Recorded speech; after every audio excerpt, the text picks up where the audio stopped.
Bonjour, c'est Karine. Alors, bienvenue dans cette vidéo. Aujourd'hui, je vais continuer le tag de Romilou sur mes top choix tarot oracle livre pour l'année à venir. Donc, j'en étais à la 6e question, qui est: quels sont les 3 tarots que j'utiliserai pour les autres en 2023?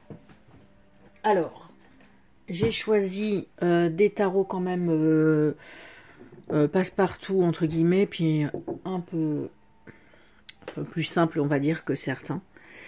Donc j'ai pris le tarot des druides, sans surprise puisque c'est un tarot que j'adore. Voilà, qui est relativement simple. Alors moi j'ai coupé les bordures, je l'avais acheté en double exprès pour couper les bordures, je vous l'avais déjà dit, et du coup en fait j'ai revendu l'autre version, je ne vais pas garder des jeux en double.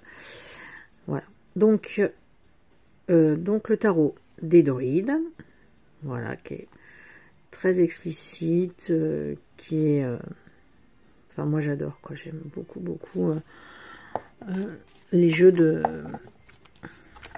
Philippe et Stéphanie Cargom et illustré par Will Worthington, on le reconnaît vraiment bien. Donc le tarot des druides en premier, enfin en premier, pour le premier que je vous présente. Après, hop, excusez-moi, je bouge un peu. Le tarot de l'animal totem. Ça aussi c'est un jeu que j'aime beaucoup. Donc vraiment lui il a un livre, un gros pavé. Hop, et puis je le sors pas souvent et pourtant je l'aime beaucoup. Comme je vous disais, sur les animaux, je sais pas, je suis un peu difficile en termes d'illustration, et celui-ci, franchement, je le trouve superbe, même presque mieux que certains jeux autopubliés sur les animaux qui sont magnifiques, mais celui-ci, vraiment, j'aime beaucoup. Hein. L'ermite avec la menthe religieuse, absolument superbe. Donc voilà, donc un petit jeu de tarot sur les animaux. Voilà. Pour les autres, sachant que moi pour l'instant je fais pas trop de... Je vous dis, je suis quand même en période d'apprentissage, donc je tire pas forcément les cartes pour les autres. Hop. Et ensuite, un que j'ai reçu, que je vous ai montré il n'y a pas tellement longtemps, c'est le tarot des fées victoriennes, que j'ai enfin trouvé. Donc je choisirai aussi celui-ci, donc un gros guide en français, et puis des super jolies cartes du monde féerique. Voilà, donc ça c'est les 3 tarots que j'ai choisi, qui sont voilà assez simples, qui font pas peur, qui font... Voilà. Et puis alors la question suivante: quels sont les 3 tarots que j'utiliserai pour moi au quotidien? Alors j'ai décidé de ressortir celui-ci parce que je m'en sers pas si souvent que ça, je le sors pas. Je sais pas pourquoi, ne me demandez pas, parce que je le trouve très beau. Enfin, il n'y a pas de problème là-dessus. Donc le Light Sears. Voilà, bon, je ne vais pas vous le montrer. Voilà, qui a des superbes illustrations. Donc, je voudrais celui-là essayer de le ressortir quand même. Voilà, après, il y a celui-ci aussi que j'ai depuis pas longtemps, en tout cas en français, puisque je l'avais en anglais. Le tarot de la sagesse des sorcières, qui est absolument magnifique, par contre qui est en effet un petit peu plus compliqué en termes d'utilisation, puisque il y a des les arcanes ont été renommés, et donc où c'est que c'est ça, et donc il y a un petit tableau récapitulatif. Ouais, voilà, par exemple, la numéro 20, c'est la prêtresse, 19, la grand-mère. Les arcanes ont plus ou moins été un peu... ben voilà. Voilà. Donc, ça, voilà, ça a été inversé. Donc, c'est vrai un petit peu plus complexe. Donc, lui aussi, ça sera peut-être... Hop, je vous montre quelques cartes. Très nature, très païen, différentes... comment... on dirait des... Ah, mais et alors ça, j'avais jamais fait attention que c'était la maison là de Baba Yaga là, avec les pattes de poulet là. Donc il y a des illustrations qui font enfin, européennes, d'autres qui font plus un peu chamanique, enfin voilà. Donc celui-là, et puis en dernier, et lui aussi, il faut que je m'y attelle. The Everyday Enchantment Tarot de Poppy Paline, que j'ai acheté, je crois, l'été dernier. Bah, c'est pareil, hein, il est comme neuf, parce que j'ai dû le regarder une fois ou deux. Donc lui, par contre, il est en anglais, mais par contre, il a des cartes très explicites. Alors, moi, pour l'instant, je ne l'ai pas modifié, j'ai laissé les bordures de couleur. Ouais, je pense que je vais le laisser comme ça. Bon, c'est vrai que j'aime pas trop les bordures, mais bon. Là, j'ai un peu peur quand même de couper. En plus, le dos, il est superbe. Donc, je pense que je vais le laisser comme ça. Voilà, donc il est en anglais. Donc, bon, ça demande peut-être une petite traduction. Et puis, les images qui sont très explicites. Avec voilà, des petits animaux ou avec des petits... comme là, par exemple. Des petits élémentaux, je sais pas comment on peut les appeler. Voilà. Et lui, c'est vrai que je voudrais essayer de le retravailler. Ensuite, quels sont les 3 oracles que je vais utiliser pour les autres en 2023? J'ai essayé de prendre des choses... Oh, vous connaissez, de toute façon, il n'y a pas de choses extraordinaires non plus. Donc j'ai pris des animaux, mes alliés de la nature. Donc celui-là, il est bien parce que, bon, il y a un petit guide quand même, mais il y a le petit message qui est directement sur la carte et je le trouve super, ce jeu. J'ai vu, ça fait pas longtemps non plus que je l'ai, enfin cet été peut-être, enfin l'été dernier. Et j'adore, vraiment je le trouve magnifique. Je sais pas. Alors voilà, bon par contre vous n'avez pas forcément que des animaux, mais quand même en majorité. Et donc avec ouais, mais ça, voilà, le corbeau, magnifique. Je t'aide à décider dès aujourd'hui que tu n'as plus à porter le fardeau de ton passé et que les événements ou les souffrances vécues font partie de ta vie et te permettent de grandir. Ouais, celui-là, je l'adore. J'avais toujours vu la boîte, enfin la boîte passer, quoi, mais j'avais jamais regardé les cartes. Parce que je dis, bon, encore un jeu sur les animaux. Et puis quand je les ai vus sur une chaîne YouTube, là, j'ai dit non, mais en fait, il est trop, trop beau. Voilà. Je suis en train d'en vendre, je joue quelques jeux, là, en ce moment. Donc, notamment un jeu sur les animaux. Donc, j'utilise pas, donc... L'oracle des fées, donc ça qui n'est pas récent, de Lucy Cavendish. Je suis toujours grande fan de Lucy Cavendish au début. Que j'ai acheté des oracles. Lucy Cavendish et Barbara Amour. J'aime beaucoup toujours, mais j'adorais vraiment. Donc là, l'oracle des fées. Ça fait longtemps que je ne l'ai pas sorti aussi. Qui est magnifique. Voilà, puis il y a même une petite phrase. Si on veut juste un mini message. Et puis bon, après, bien sûr, il y a le guide.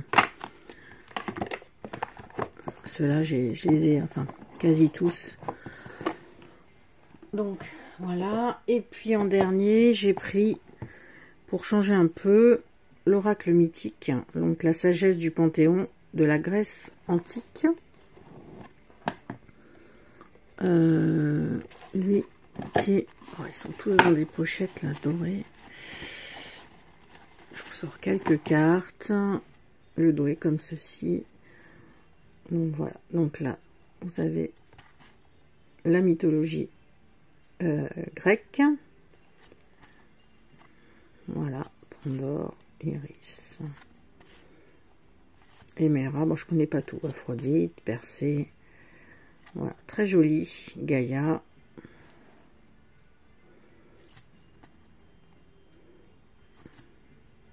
Achille.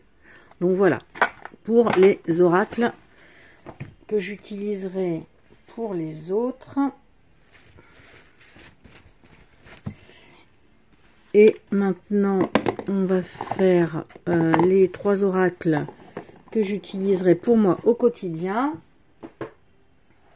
Alors, je vous ai sorti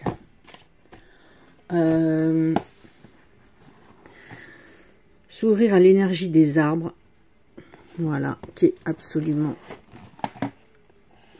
superbe, avec un super super guide, avec des exercices, des recettes, et puis les propriétés thérapeutiques des arbres. Je vous l'ai déjà montré. Hop. Donc des peintures, les cartes sont de super qualité, mat.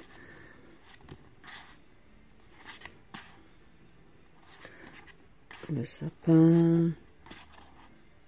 Bon, puis il y a une petite phrase aussi, le nom de l'arbre, et puis une petite phrase clé. Voilà, si vous voulez, si on veut juste un petit message, celui-là, magnifique. Après, j'ai ressorti le Raven's Wand Oracle. Ça, en termes d'illustration, celui-ci, mais il est d'une beauté. Le dos est comme ceci. Il est en anglais, il n'est pas sorti encore en français. Peut-être le sera-t-il un jour. Mais vraiment, celui-ci, il est splendide. Splendide, splendide. Des sorcières. Sur chaque carte, vous avez un ou des animaux. Tout se passe dans la forêt, dans la nature. Oh là là, il est vraiment...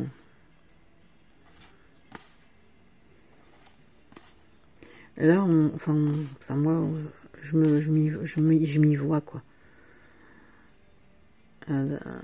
Ouais, un monde vraiment féerique, fantastique, magique, sorcière, nature, animaux, vraiment. Et le guide qui est en anglais. Alors voilà, bon, après il est facile à traduire parce qu'il n'y a pas grand chose sur chaque carte. Mais qu'est-ce qu'il est beau, ça, ce jeu, c'est bizarre, on en a, enfin, je sais pas, bon, après, je connais pas non plus tous ceux qui présentent des vidéos sur YouTube, mais on n'en a pas trop vu, hein, je trouve. Et le dernier, mais complètement différent, justement, c'est l'oracle rétro d'Émilie de Dieu, donc des années 80-90. C'est, le seul jeu que je connaisse qui parle de cette époque. Voilà. Donc vous avez des cartes de présentation et les significations. Et après, donc un jeu ultra coloré, puisque il parle des années 80-90. Et donc vous avez le nom de la carte, un numéro, et puis un mot-clé. Voilà, le dos. Et donc, il y a beaucoup de couleurs pop qui flash. Voilà, ça c'était les Gremlins. La disquette. Les rollers. Le casse-tête, donc ça c'était le Rubik's Cube. Voilà. Voilà, qui met un petit peu de pop, de peps.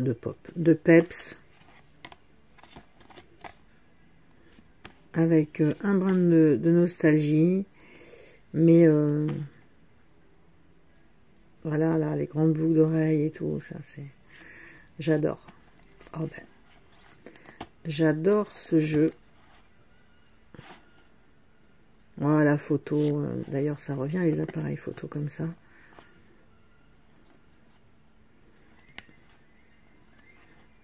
Voilà. Donc, voilà pour l'oracle rétro. J'aimerais bien m'en servir un petit peu plus. Voilà. C'est pas un jeu non plus qu'on a trop vu. Trop... voilà, Émilie de Dieu, on connaît, beaucoup connaissent. Mais ce jeu-là, je l'avais découvert sur la chaîne de Laurence. Et c'est... Vraiment, quand je l'ai vu, je l'ai commandé tout de suite. Je trouve très original, en fait, par rapport au thème. Donc voilà. Après la 10e question. Quels sont les jeux que j'ai sur ma wishlist? Alors moi, sur ma wishlist, j'ai... j'en ai plusieurs wishlist. Alors, je vais essayer de vous montrer. Bon, bien sûr, si ça capte ou pas là. Toc. Alors, il n'y a pas si longtemps que ça, du coup, je cherchais le tarot des fées victoriennes qui était sur ma liste depuis un moment. Donc, que j'ai enfin trouvé. Donc, là, absolument génial.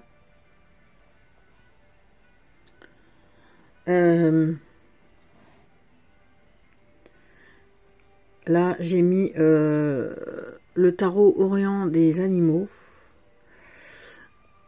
J'ai mis quoi? La sagesse des sorcières, oracle, qui sort en français. Le coffret oracle des fées de la nuit. Bon, à voir, hein, ça. Le Fifth Spirit Tarot. Bon, après les autres. Ah si, alors.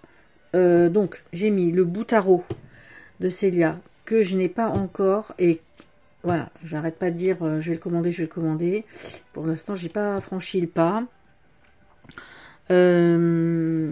Après, j'ai une petite liste entre guillemets sur le roi de coupe, où j'aimerais bien le Rainbow Tarot et mince, un autre. L'autre jour, j'ai failli les commander. J'ai dit oh là là, c'est pas raisonnable parce que j'attends encore quelques jeux. Mais bon. Le Pastoral Tarot de Lisa Hunt, celui-ci par contre sûr. Et j'aimerais bien le Trionfi della Luna de Patrick Valenza. Voilà. Alors je voudrais bien franchement le trouver d'occasion, donc je prendrai la version. J'aimerais bien la version classique, standard, mais je prendrai la version que si des fois je tombe dessus. Voilà. Voilà pour les principaux en tout cas. Le bout tarot, le pastoral de Lisa Hunt, le Trionfi della Luna qui est sur ma liste depuis longtemps. Puis bon, j'en ai d'autres, franchement. Donc voilà pour ça. Et ah oui, et j'aimerais bien aussi, alors lui aussi, Gustave Doré, le Gustave Doré Tarot, qui pour l'instant n'est pas encore traduit en français, ce qui est bizarre parce que les éditions intuitives, comme ils traduisent tout là, tout ce qui sort, alors j'attends qu'ils sortent en français, mais sinon tant pis, je le prendrai en anglais parce que j'adore les peintures de Gustave Doré. Voilà. Et je suis en train d'écouter The Cure. Je vous souhaite une bonne journée et je vous dis à plus tard.